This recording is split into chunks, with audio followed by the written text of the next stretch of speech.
guys, I got a good one for you here today. This comes from Colorado News Collab. Uh, they seem to have embargoed this release of a whole big database on Colorado police misconduct in an investigation that they did to set forth to show that the Colorado Post certified officer database basically is riddled with errors and accountability issues. I'm going to go ahead and read from this article. Colorado promised transparency around police misconduct, but it is still not holding most rogue cops publicly accountable. This is by Suzanne Green, Colorado News Collaborative, and Andrew Fraley, I hope I said that right, from the Aurora Sentinel. And yeah, so it starts out, a Denver police officer bragged to co-workers that he shot a carjacking suspect once in the head to kill him, then at least 16 times more to see his face fall apart. They told investigators that he spent months trumpeting his second on-duty killing and saying he was eager for a third. Shane Mandrigal resigned in 2022 while under investigation for what his supervisors deemed racist, homophobic, and grossly inappropriate comments about killing people while he was on duty.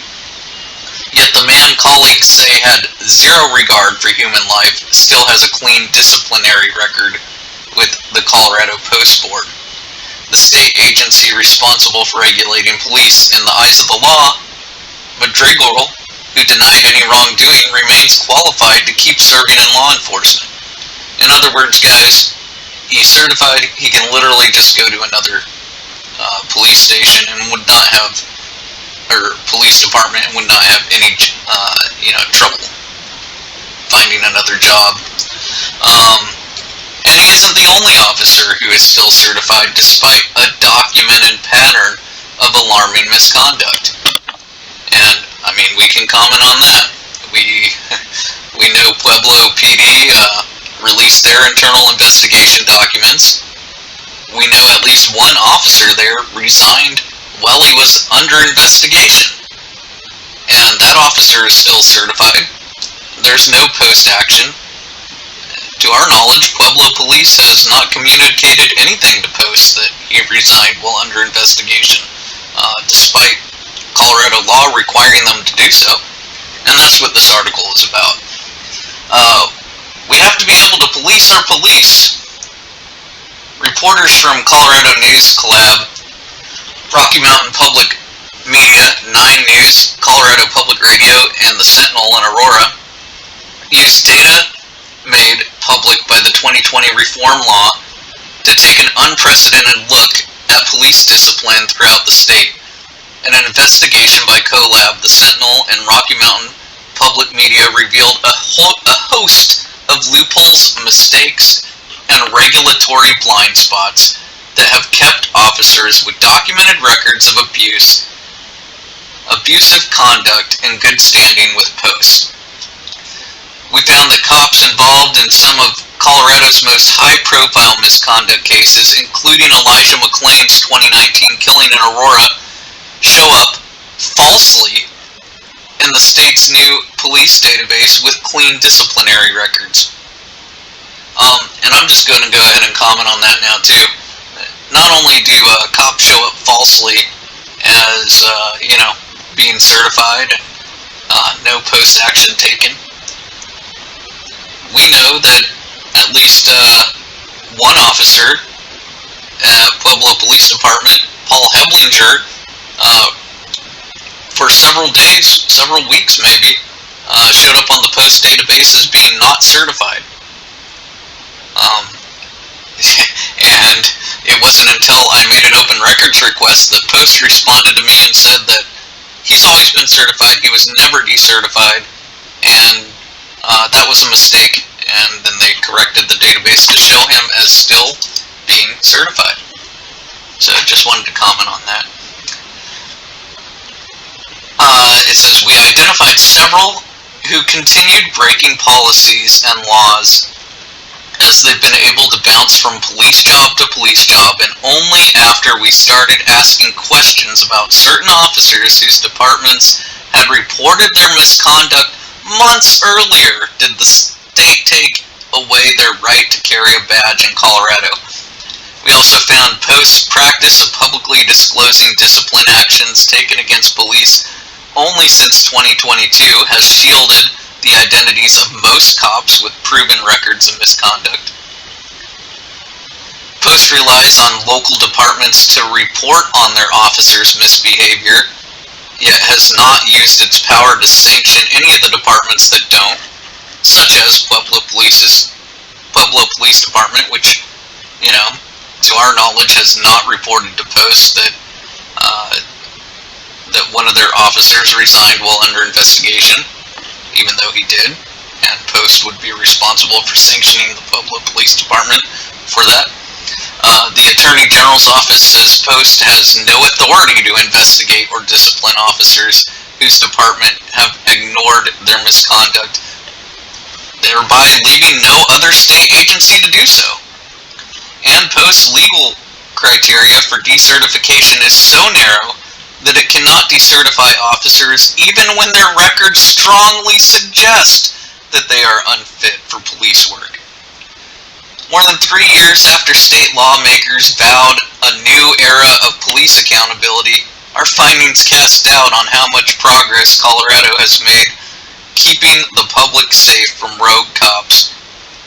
What kind of system allows a certification of an officer who takes pleasure in riddling people with extra bullets? Asked Trish Vigil, mother of a carjacking suspect whose fatal shooting Madrigal's fellow officers say he gloated over. That's not police discipline. It's a free pass and it's disgusting. I couldn't agree more, Trish. The reforms. Law enforcement officers need to be certified by Post, an arm of the state attorney general's office, to make arrests in Colorado. It wasn't until the 1990s that the state started specifying the kinds of misconduct that would cause an officer to lose that status. In 1992, the legislature directed Post to deny certification to any officer convicted of a felony. Eventually, convictions or plea deals for certain serious misdemeanors were also added to the list. Those misdemeanors included assaults with weapons, sexual assaults and offenses, harassment, sexually exploiting children, obstruction of justice, bias-motivated crimes, and certain drug offenses. But by far, the biggest efforts to reform discipline have come in the last 4 years, starting with a 2019 law that makes untruthfulness the first non-criminal reason for decertification. Peace officers make too many critical decisions to rely on the credibility of known liars, says Michael Phibbs, at the time the chief of Aurora Campus Police Department and chairman of Colorado Association of Chiefs of Police, which proposed the bill. Since it passed, 53 officers statewide have lost their post certification for falsifying criminal justice records, misrepresenting facts during internal affairs investigations, and or lying under oath. Colorado is one of only 14 states that has such a database. State Rep. Leslie Herod, Democrat of Denver, co-sponsored the reform package and says winning approval for the database was long considered an insurmountable task given years of opposition by powerful police unions that argued it would embarrass officers, breach their privacy, and unfairly keep those who have lost their jobs from finding new ones. Glitches, question marks, delays. The database is beset with glitches. One crucial defect causes it to show a check mark in a box reading certification for some officers who have been decertified. Another causes the word certified to appear in capital letters next to the name of other officers who further clicks into the database show have lost their post certification. Post says it knows about the malfunctions for about a year, but the office does not have the timeline nor the budget to fix them. In several ways, information on Post database raises more questions than answers. It lists dozens of officers as having been terminated for cause, for example, yet doesn't say what the cause was, and although the database may indicate that an officer is subject to a criminal investigation, it then removes that language once the case is closed, without, in most instances, indicating whether the officer has been convicted, and if so, of which offenses. If it's misconduct, it's misconduct. It ought to be there no matter what the severity of the crime, says Samuel Walker, a professor of University of Nebraska at Omaha, who studies police accountability. Couldn't agree more with you, Samuel. And just to comment further on this, I mean, not only is this database riddled with errors and accountability issues, in fact, it's saying right here, Post records are also frequently outdated. Some delays are legally necessary because of due process rights officers have in the decertification process, as well as a work of backlog among Post staff. Other delays we found stem from confusion about Post reporting process, miscommunication between the local law enforcement agencies and Post, and paperwork errors. But besides these errors and accountability issues, if you go to the Post database on the Attorney General's website, you have to search by name exactly. And I can't help but believe that it was designed and intended that way. So, for example, if you know that an officer's name is, I'm just making this up, but say Robert Martinez, and you go there and you just want to search last name Martinez, you cannot do that. You have to type in the first name. And maybe Robert is known out in the field as Rob, so you put Rob Martinez. It is not going to return a result. You must type the name exactly as it is listed in the database to get a result. So if it's listed under Robert Martinez, you have to put Robert Martinez. You can't search just by the last name Martinez, and you can't search by partial like Rob Martinez to find that officer. So, I mean, this database is just ridiculous. It's supposed to bring accountability, it has none. And then, on top of that, if there are several officers with the same name, I mean, good luck. If they have left the department that you know they worked at, you have no way of knowing if any of those with the same name are the same officer unless you previously had their Post ID number. If you don't have that Post ID number to begin with, and there's several officers with the same name, which happened recently in an investigation that I was doing, you have no way of knowing. You have no way of knowing whether or not this officer with the same name is the same officer that you're investigating. It doesn't give you date of birth information. It doesn't. It's supposed to give you, previous law enforcement agencies that they worked at, but it doesn't. It'll only show the agency that they're currently employed at. I mean, this database is ridiculous.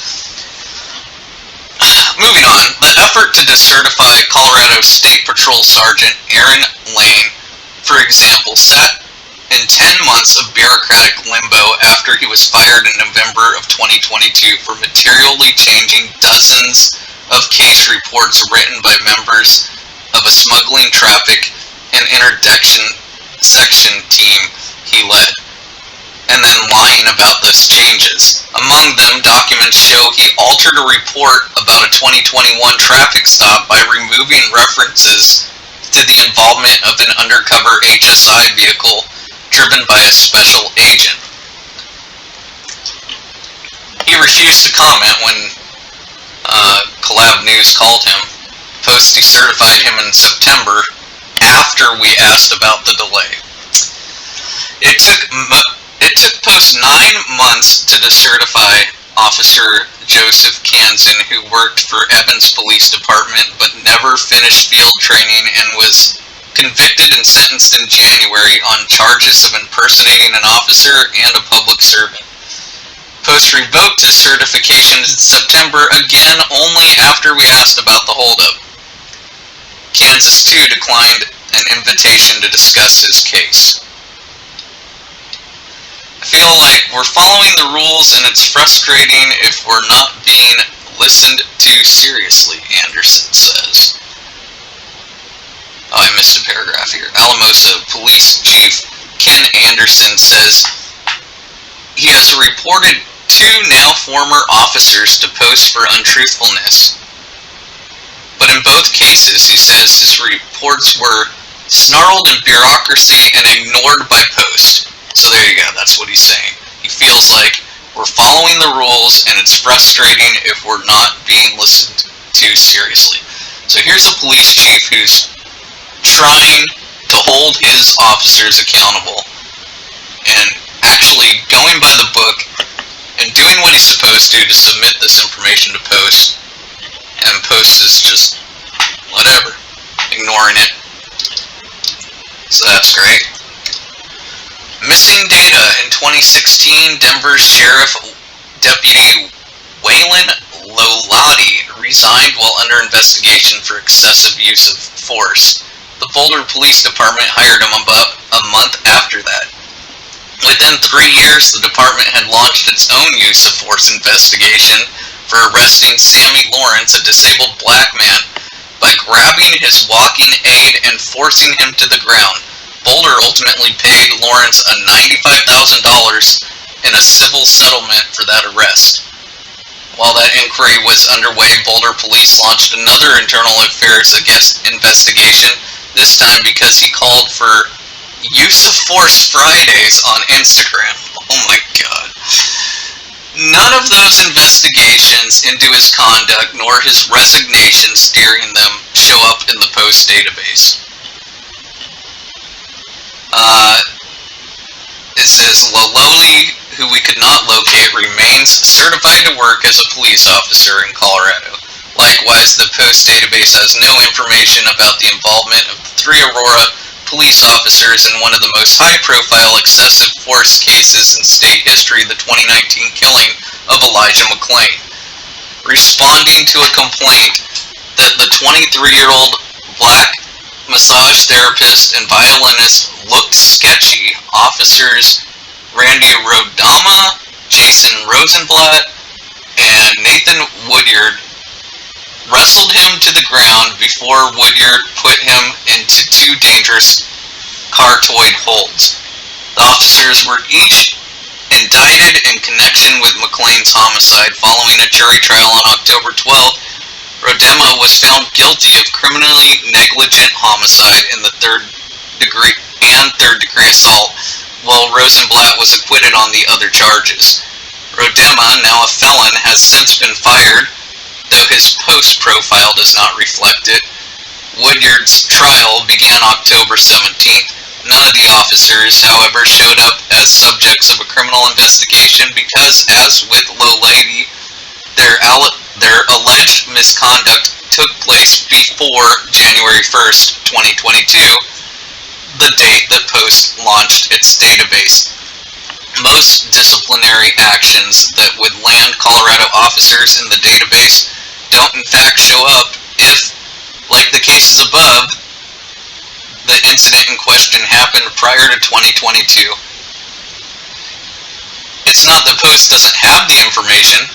The office keeps police data as far back as 1979, and nor do the laws that created the database explicitly prohibit Post from listing those records from before 2022. Limiting the time frame never came up during 26 hours of public testimony about the reform bills. State Rep Herod said she expected Post to include pre-2022 records when the database was launched, and for a time it did. But the office deleted most of the information earlier this year after we asked about the time frame of misconduct listed. The result, the vast majority of Colorado officers who have had disciplinary actions taken against them or who quit or were fired during misconduct investigations have effectively had their disciplinary records shielded from public view. and more importantly, those bad apples remain eligible to carry weapons of deadly force and a badge on public streets throughout this state.